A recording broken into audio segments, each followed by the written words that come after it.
You shouldn't be here. My father's voice cutting through my temples makes me jump.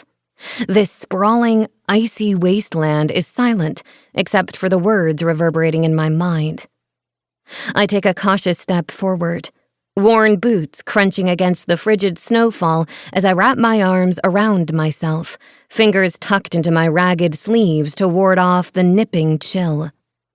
My tangled, black as lava rock hair whips against my nose, reddened by the wind. I can help, Father. I lick my lips and tug my heavy knit coat closer around my shoulders. The worn animal fur brushes against my flushed cheeks as I search the bleak stretches around me.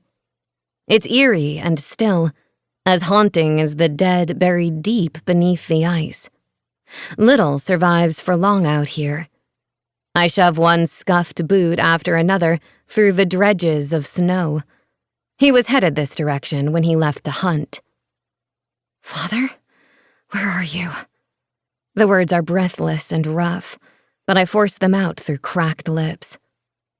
I narrow my eyes at the dimmest rays of light glinting off the muffled ridges. No one can hear me for miles out here, but I'm not expecting Father to hear my words spoken aloud. I know he'll be listening where he always lives, deep in my thoughts.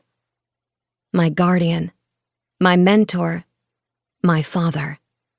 The one who helps me sort through the volatile whispers to keep my inner inferno in check. To bank the raging phoenix fire in my veins that sometimes surges against my control and makes my joints throb with every movement. My body doesn't know how to hold this blaze dormant. Not without him. For several stretching seconds, Father doesn't reply, leaving my thoughts empty.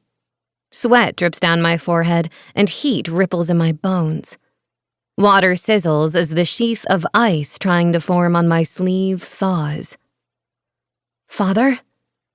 My boots are already soaked as I tread a few more careful steps, trudging over the hard-packed snow and toward the pallid crests towering ahead.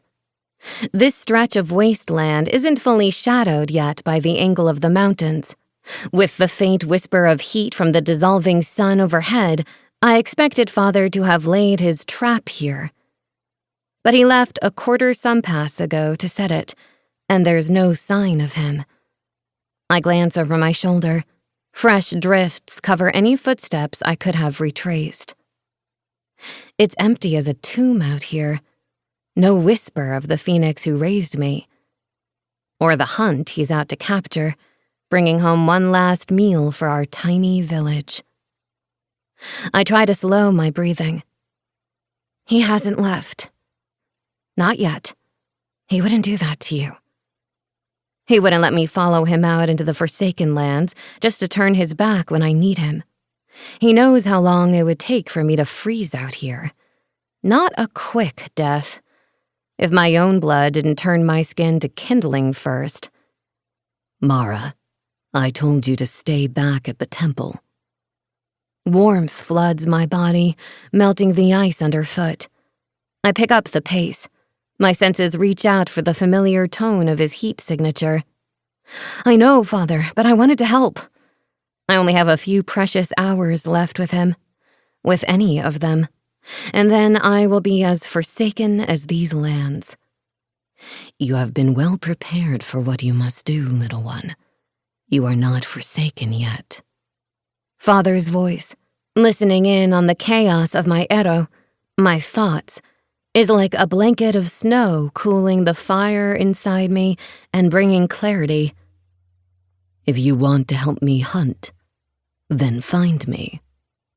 The chilled gust picks up again, trying to rip my face open, but I can't fight back my smile. I'm coming, Father. I'm surprised he hasn't chided me yet for speaking aloud. None of the others like it when I do, but something about using my voice, letting the words linger in the air, it makes the world feel more real. When you've existed this long, reality starts to feel like a dream. Hunching my shoulders against the cold, my eyes fall closed.